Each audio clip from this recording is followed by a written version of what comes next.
Konnichiwa minasang, o genki desu ka? Kumusta po mga kababayan at welcome sa aking channel. Halina at mag-Nihongo tayo. Sa leksyong ito, ating tutukan paano sabihin ang mga actions na hindi magkasunod gamit ang tari-tari suru conjugation. Yoroshii desu ka? Hajimemashou. Sa leksyong ito, ating suriin paano ipapahiwatig ang mga actions na hindi sunod-sunod, mga action na paulit-ulit, at mga estado at sitwasyon na hindi pare-pareho gamit ang mga adjectives at nouns. Sa lahat ng ito, ating gagamitin ang conjugation na tari-tari suru. Ano ba ang tari-tari suru?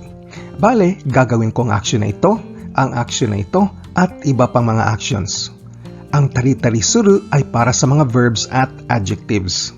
Natatandaan mo pa ba ang particle na ya na gagamitin natin pag litanya ng mga bagay sa listahan na hindi kumpleto? Ito yung katumbas ng etc. sa salitang Hapon. Pareho lang ang tari-tari suru. Samantalang ang ya ay para sa mga nouns, ang tari-tari suru naman ay ang at iba pa para sa mga verbs at adjectives. Paano ba popormahin ang tari-tari suru? Galing ito sa ta form o sa plain past affirmativo ng verb o adjective at kakabitan ito ng ri para magiging tari. Unang action tari, pangalawang action tari, pangatlong action tari, basta ililitanya mo lang. At sa katapusan ng iyong litanya, tatapusin natin sa verb na suru o gagawa. Ang tense ng suru ay ang magtutukoy sa tense ng buong sentence. At ang suru din ang nako-conjugate sa ibang modalities kagaya ng pakiusap o te kudasai, pagbabawal o tewa ikemasen, gustong gawin o shitai at iba pang modalities na atin ang napag-aralan sa mga nakaraang leksyon. Kung natatandaan mo ang 10 basic verb conjugations na ating tinalakay sa leksyon 26 hasta 30, ang conjugation para sa tari-tari suru ay ang plain past affirmativo ng verb. Reviewin natin ng madalian paano ito gagawin.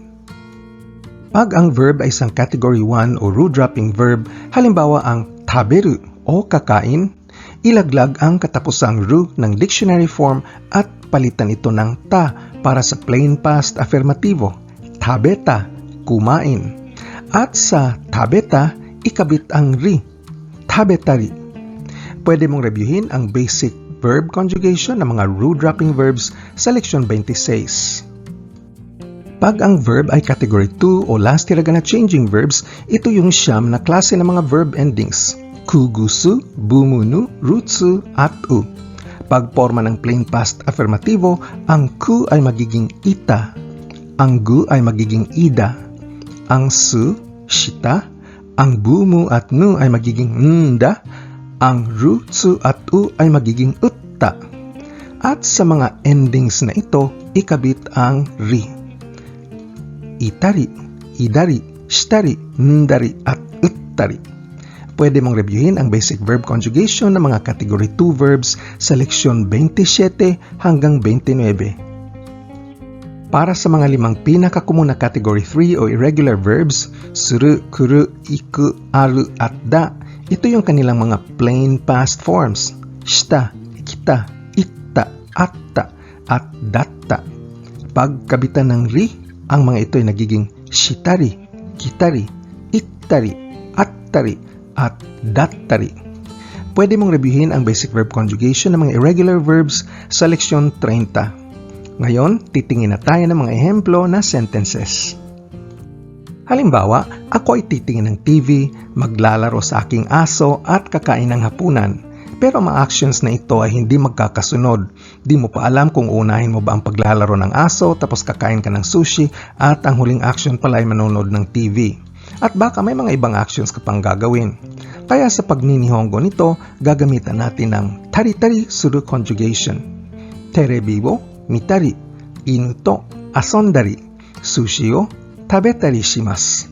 Ang unang actions na ating binanggit ay ang pagpapanood ng TV. Terebi o mitari. Ang pangalawa ay ang paglalaro ng aso. inu to asondari. Ang pangatlo ay ang pagkain ng sushi. Sushi o tabetari. Pero sa totoong buhay, di magkakasunod ang mga actions na ito.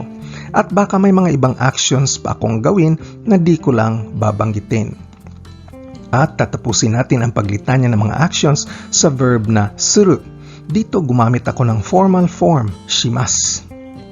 Terebi wo mitari, inu to asondari, sushi o tabetari shimasu. Ihahambing natin ito kung ang actions ay sunod-sunod.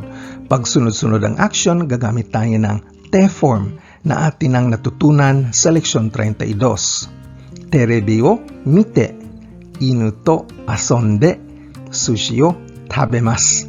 Dahil te form ang ginamit, sunod-sunod ang action at ito lang na tatlong actions ang gagawin ko at wala ng iba. Manonood muna ako ng TV, terebi o mite. Pagkatapos, maglalaro ako sa aso ko, inu to asonde, at ang huling action ay kakain ako ng sushi, sushi o tabemasu. Ngayon, alam mo na kung paano naiiba ang te form sa taritari suru. Papraktisin natin gawin ang taritari suru conjugation gamit ang mga napaka-common na verb sa lahat ng kategorya. Tandaan ang mga conjugation rules para sa root dropping, last hiragana changing verbs at saka irregular verbs. Ang akeru ay bubukas at ang aketari suru ay bubukas plus iba pang actions. Ang deru ay aalis at ang detari suru ay aalis at iba pang actions. At ngayon mga category 2 verbs naman. Ang aruku ay lalakad at ang aruitari suru ay lalakad plus iba pang actions. Ang oyogu ay lalangoy at ang oyoidari suru ay lalangoy at iba pang mga actions. Ang hanasu ay magsasalita at ang hanashitari suru ay magsasalita at iba pang actions. Ang tobu ay lilipad at ang tondari suru ay lilipad at iba pang mga actions. Ang yomu ay magbabasa at ang yondari suru ay magbabasa at iba pang actions. Ang tsukuru ay gagawa at ang tsukuttari suru ay gagawa ng nantoka plus iba pang mga actions. Ang tatsu ay tatayo at ang tattari suru ay tatayo plus iba pang mga actions. Ang araw ay maghuhugas at ang arattari suru ay maghuhugas plus iba pang actions. Mga category 3 verbs naman. Ang kuru ay darating at ang kitari suru ay darating plus iba pang actions. Ang iku ay pupunta at ang ittari suru ay pupunta at iba pang actions. Ang suru ay gagawa at ang shitari suru ay gagawa ng nantoka-nantoka plus iba pang actions. Ang aru ay meron at ang attari suru ay meron-wala, meron-wala. Bale nag-iiba ang estado ng isang bagay. Halimbawa, Wi-Fi signal. Ang da ay ang verb to be o is, are, o am. Ang dattari suru ay ganito ngayon, di na naman ganito, ganito na naman, di na naman ganito. Nag-iibang estado. Halimbawa, nurse sa ospital, may lalaki, may babae. Otoko dattari o na dattari shimasu. Ang taritari suru conjugation ay pwede ring gawin sa negatibo. Bali, ang gagamitin dito ay ang plain past negatibo o nakatta form. Sa nakatta form ng verb o adjective, ikabit natin ang ri, nakattari, at pagkatapos ng litanya, tatapusin pa rin ang sentence ng verb na suru. Nakattari, nakattari shimasu. May mga ehemplo din tayo dito mamaya. Tingin muna tayo ng mga ehemplo ng mga actions na hindi pare-pareho. Halimbawa, sa isang party, ang mga tao kumakain at umiinom. Kain-inom, kain-inom. Sa Nihongo, tabetari, nondari suru. Tabetari, nondari suru. Mga customer sa tindahan, darating, aalis, darating, aalis. Sa Nihongo, sinasabi nila, aalis, darating, aalis, darating. Ittari, kitari suru. Ittari, kitari suru. Tawanan at iyakan. Tawa, iyak, tawa, iyak. Halimbawa sa isang comedy drama teleserye. Sa Nihongo, warattari, naitari suru. Warattari, naitari suru. Tatayo, uupo. Tatayo, uupo. Halimbawa, mga bata sa kindergarten, hindi mo mapapaupo na matagal ang mga toddlers sa loob ng classroom. Malilikot talaga ang mga yan. Sa Nihongo, tattari, suwattari suru. Tattari, suwattari suru. Uulan, titigil. Uulan, titigil. May mga araw na ganon ang panahon. Uulan tapos hihinto pero uulan na naman. Ganyan buong araw. Sa Nihongo, ame ga futtari yandari suru. Ame ga futtari yandari suru. Bukas sara, bukas sara. Halimbawa ang pinto ng refrigerator sa bahay, lalo na pag marami kayo sa bahay. Sa Nihongo, aketari, shimetari suru. Aketari, shimetari suru. On, off, on, off. Halimbawa, ilaw sa bahay o kaya ating mga cellphones o gadgets. Sa Nihongo, tsuketari, keshitari suru. Tsuketari, keshitari suru. Kanta, sayaw, kanta, sayaw. Halimbawa, nakikita natin sa mga variety show. Sa Nihongo, utattari, odottari suru. Utattari, odottari suru. Ngayon, titingin tayo ng mga sentences na ehemplo. Sa party, ako ay kakain, iinom, at sasayaw at iba pang actions. Sa Nihongo, party de, tabetari, nondari, odottari shimasu. Party de, tabetari, nondari, odottari shimasu. Sa eskwelahan, kami ay nagbasa, sumulat, at nagsalita sa Nihongo. Past tense ito. Gakkou de, Nihongo de yondari, kaitari, hanashitari shimashita. Gakkou de, Nihongo de yondari, kaitari, hanashitari shimashita. Ang tense ng buong sentence ay tinatakda ng shimashita dahil ang tari-tari conjugation ng mga ibang verb sa loob ng sentence ay walang tense. Sa universidad, ang mga estudyante ay malayang labas-masok sa loob ng silid-aralan. Walang pakialam ang teacher. May mga estudyanteng papasok, aalis, papasok, aalis. Sa Nihongo, daigak dewa, gakusei tachi wa jiyuu ni kyoshitsu ni haittari, detari shimasu. Daigaku dewa, gakusei tachi wa jiyuu ni kyoshitsu ni haittari, detari shimasu. Sa loob ng simbahan, di pwedeng makikipag-usap, kumuha ng litrato at iba pang actions. Sa Nihongo, kyoukai no naka de hanashitari, shashin o tottari shite wa ikemasen. Kyoukai no naka de hanashitari, shashin o tottari shite wa ikemasen. Ang suru sa huli ng sentence ay kinonjugate natin sa pagbabawal sa te wa ikemasen na ating tinalakay sa leksyon 38. Ang paulit-ulit na pagbukas at pagsara ay ang siyang nakakasira ng selyo. Paulit-ulit na action din ito. Sa Nihongo, dowa wo aketari, shimetari suru no wa shiru o kowashite shimau. Dowa wo aketari, shimetari suru no wa shiru o kowashite shimau. Ang ating tari-tari conjugation dito ay isang subordinate clause na nino-nominalize natin gamit ang particle na no. Pwede mong reviewin ang paggawa ng subordinate clause gamit ang no at koto sa leksyon 44. Nag-aaral ka ba araw-araw? Mainichi benkyou shimasu ka? Mainichi benkyou shimasu ka? Hindi. Minsan nag-aaral, minsan hindi. Ehemplo na naman ito ng action na hindi pare-pareho at naipapahiwatig natin ito gamit ang tari-tari suru conjugation. Sa Nihongo, iie benkyou shitari shinakattari shimasu. Iie benkyou shitari shinakattari shimasu.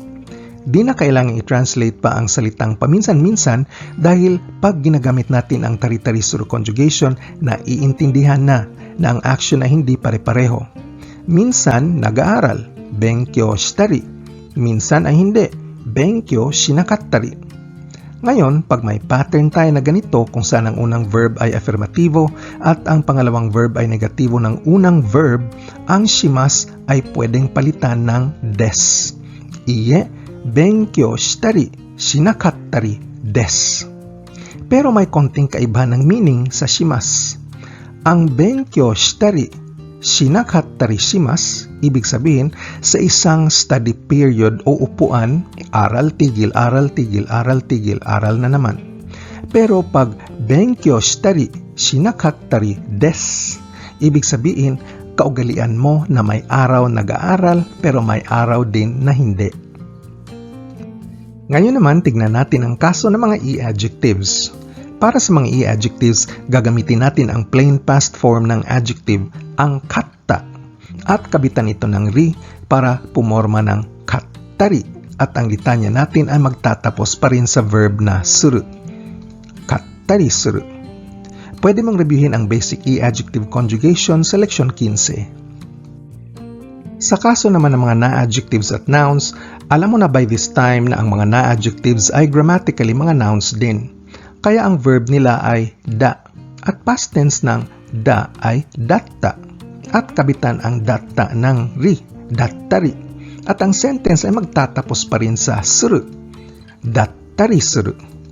Pwede mong reviewin ang mga na-adjectives conjugation sa leksyon 16. Ang tari-tari suru conjugation para sa mga adjectives at nouns ay naglalarawan ng mga estado na hindi permanente o paiba-iba.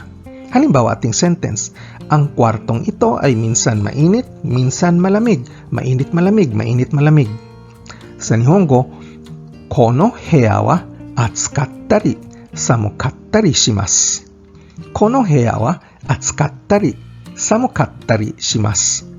Di na kailangang i-translate ang salitang paminsan-minsan dahil pag tari-tari suru conjugation ang gagamitin na iintindihan na ito. Ang mga bata ay minsan maingay, minsan tahimik. Kodomo tachi wa urusakattari, shizuka dattari shimasu. Kodomo tachi wa urusakattari, shizuka dattari shimasu.